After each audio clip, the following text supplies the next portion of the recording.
guys, this is Martha. So the entire obsession for reef keeping definitely started at Reefapalooza. Once we got to meet everybody and learn one-on-one from all the coral vendors and from all the equipment that is at Reefapalooza, we got a better understanding of how these systems work and how to successfully keep them.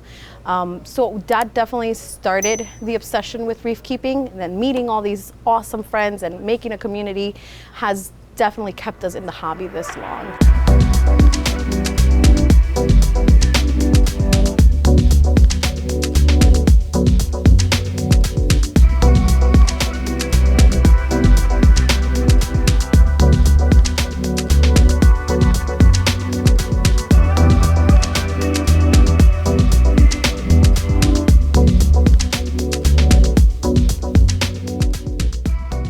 Holy smokes, I just had such a great conversation with Josh regarding LPS and how to successfully keep them in a beginner tank. So here are my top 5 LPS corals that whether you're a beginner or an expert, we got you covered.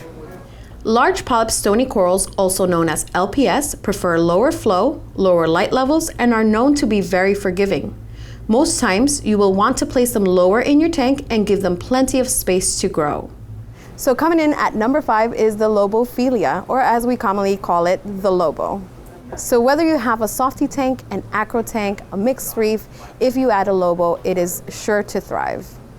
So one thing I love about Lobos is they come in such a large variety of colors, but each one of them is very unique, just like me. When you introduce it to your tank, it's an immediate showpiece. You can't go wrong with my number 4 choice, Acans, also known as Lords, Microlords, and Micromussa.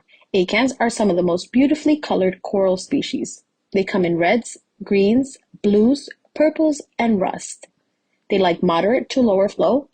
If the flow is too high, it will damage their delicate flesh. In the wild, these are deep water corals away from direct sunlight. You do not want to be blasting these with bright lights in your tank. Acans are meat eaters. You will want to target feed them once or twice a week.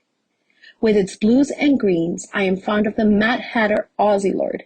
After I master that, I am going for the Cranberry Killer.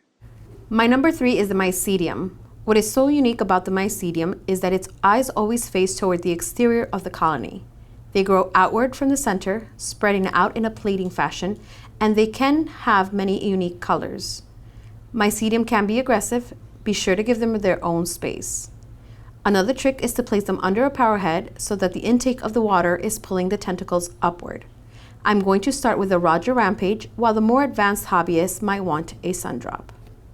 My number 2 are Blastos. Blastos do not form typical colonies. Instead of branching out from a central base, the corallites divide into individual tubes, forming dome-shaped clusters. Because of this, you want to make sure you are giving them space to grow. Now, Blastos do not care for flow at all. If you see their skirts blowing up or shrinking in, they are in too much flow. When their skirt is full and hanging down, then you know they are happy. Their polyps typically come in reds and greens, but can also feature yellow, blue, brown, and pink. These color contrasts make it a striking coral to look at. A great starter blasto is the Area 51, and they can range all the way up to a Worldwide Corals Rainbow Blasto. And guys, I would much rather a bouquet of these than a bouquet of flowers. All right, here we are. My number 1 LPS is the Favia. Okay, I want to acknowledge that there have been some changes to what is and isn't a Favia. But for our purposes here, we do not break them out. We treat them all the same.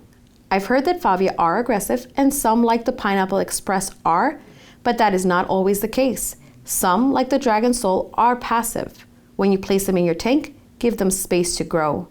They are an encrusting coral, which means they grow out and down, taking on the shape of whatever is underneath them, like candle wax melting. There are some amazing color combinations across the variety of this coral.